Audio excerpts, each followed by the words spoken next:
love! I have been wanting to hit Banh Mi Kitchen in their Lacson branch for the longest time. Araw-araw ko kasi itong nadadaanan going to Bacolod and coming home to Talisay.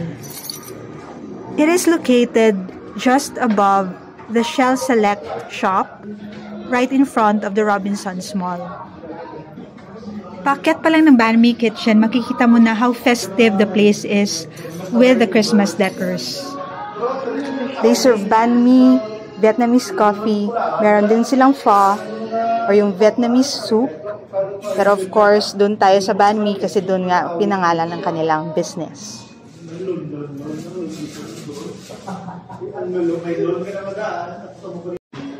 Maliit lang ang lugar but very spacious. Well-arranged ang kanilang tables and chairs. Meron silang dalawang sofas where you could chill and lounge. I think the space could hold 20 diners all at the same time.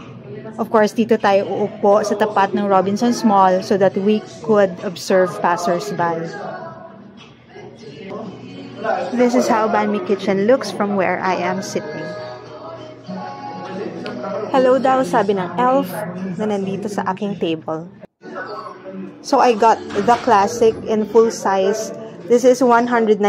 Meron din silang junior size at 139. Medyo gutom tayo today so we got it in full.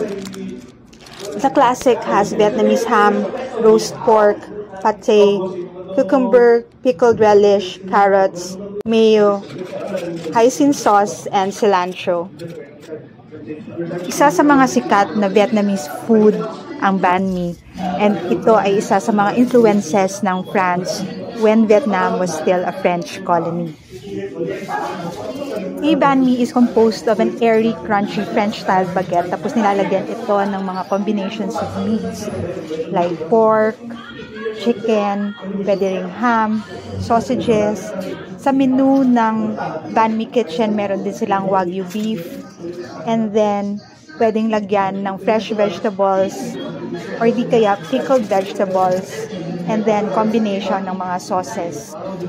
So possible talagang iba-iba ang flavor profile ng isang banh mi sandwich.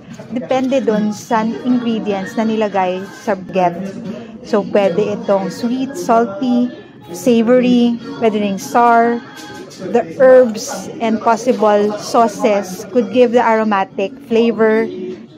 So sa bawat combination ng ingredients na nilalagay natin sa baguette, iba-ibang flavor and texture ang mararanasan ng bawat customer ng Banh Mi Kitchen.